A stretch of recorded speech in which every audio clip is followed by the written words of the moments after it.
Bredesen. Talk about that transition and how hard or easy it was and what you thought of it. I won't say it's hard or easy. It was different. Obviously, I haven't played tackle in a few years. But, you know, Bredesen's done really well. And, you know, as a freshman, he stepped up very well. And he's a smart kid, knows what's going on in the film room. And, you know, I mean, I was really happy with his efforts and very proud of him. And, you know, we'll see what happens. But, you know, it was a fun transition, you know. I mean, I always like being on tackle, but whatever works best for the team, you know, we'll do that. Back right, Michael. Chris and/or Jordan, you guys win 41-8, but you give up a late touchdown and you give up the long running play. How much does that help your coach down around and get in that film room and say, okay, here are still things that we need to clean up and not to get too confident after a big win? Yeah, I think whenever we play pretty well as a defense as a whole, Rutgers and against Wisconsin and Penn State going back a few weeks, we obviously know we're a good defense, but at the end of the day, there's always things that we can get better at, always things that we can improve on as a D-line, linebackers, and secondary, and obviously as a whole. So we'll watch film today, see what we can do. Obviously, we want to stop those long runs, the late touchdown. But like I said, there's always things to get better at. Front row, just to the left, John. Jordan, Coach re-emphasized every game's a championship game. We prepare like we do for everybody, but especially for an in-state guy, does it take a conscious effort to control emotion when it's a rivalry like this? I'm not really an over-emotional guy, but I really just love the game of football, and I always prepare every single game like it's my last. So that's what all of us do, especially on the defensive end of the ball.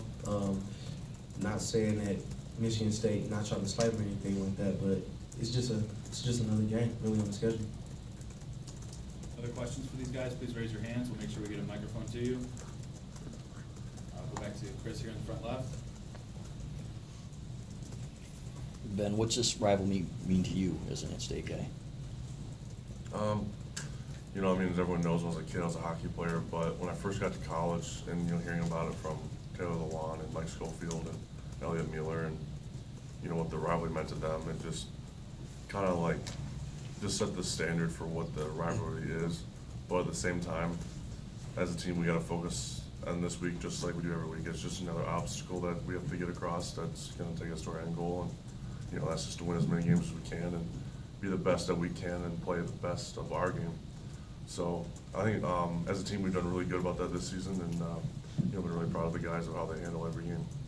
Front row, just to the right, Larry. What memories do you guys have of the last punt last year and the aftermath of how you felt?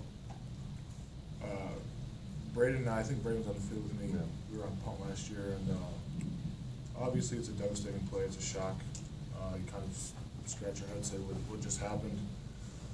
You know, it's played on the Big Ten Network probably once a week, so you flip through the channels and you see things like that. But at the end of the day, we're a new team.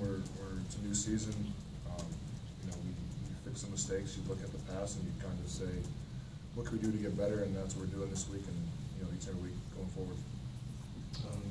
It was a learning experience. You know, we just corrected what happened on special teams, and we moved forward. Coach Harbaugh always talked about we're going to handle this better than any other team could ever handle it. So he was right. We just go on and play, you know, the remainder of our games, and looking to this year, we just try to go out there and execute East Lansing. Ben? Yeah, I mean, you know, you look at it last year, like Chris said, we were out there on the field, and I think Jordan said it perfectly. You know, you look at what happened, and you move on, and you focus on the next thing that you have in task. I mean, it's like in life. You know, something goes wrong, you look at it, you learn from it, and you move on. That's all you can do. Going back to the left, second row towards the middle, Adam. A two-part question. First, Jordan. Last year, you and Aaron Burbridge, you know, battled very aggressively against each other. I guess when you look at Michigan State's receivers with Corley, Maderas, Felton, is there one guy that particularly stands out to you? No, they have a good core. Those guys can get open and make plays.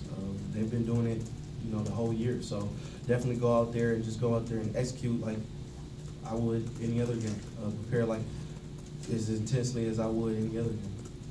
And either for you or Chris, I mean, their offensive line has lost some pieces, a young quarterback. How much do you guys think about that as far as, you know, a pressure point of the game, getting to a young quarterback, getting to a struggling offense? Whether they're a struggling offense or an offense that's been dominating the whole year, we, as a defense, and Coach Brown's philosophy is to be aggressive. Our goal each week is to hit the quarterback as many times as possible, get to their face, disrupt the pass, get sacks, get pressures, get knockdowns. As a defensive line, that's what we live for. So at the end of the day, it doesn't matter if they're, like I said, first-round pick or a struggling offense. Our mentality is the same each and every week. We've got time for a couple more. Going back left, Matt.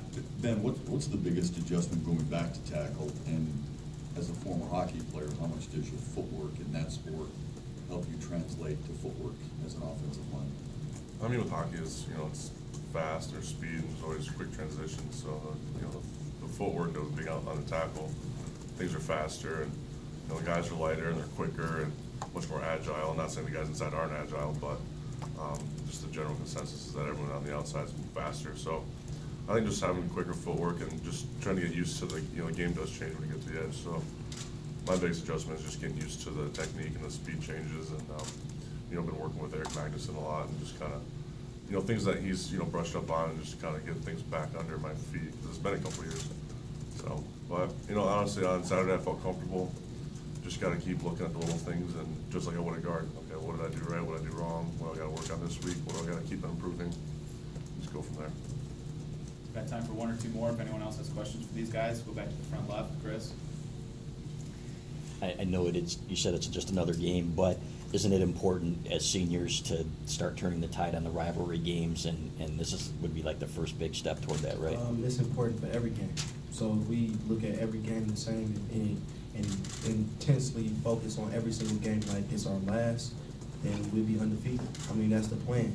That's the ultimate goal, is to go undefeated and not look at any game as one better than the other and one weaker than the other. Is to prepare like we have nothing else to prepare for, and that's really our mindsets. That's Coach Harbaugh's mindset.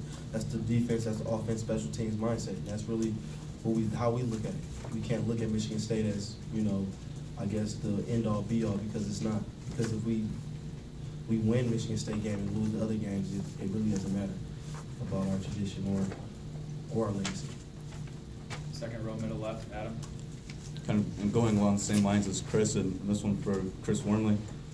I think the fifth-year guys on this team were the only guys who, and they didn't play, but they're the only guys on this team that have experienced the team win against Michigan State.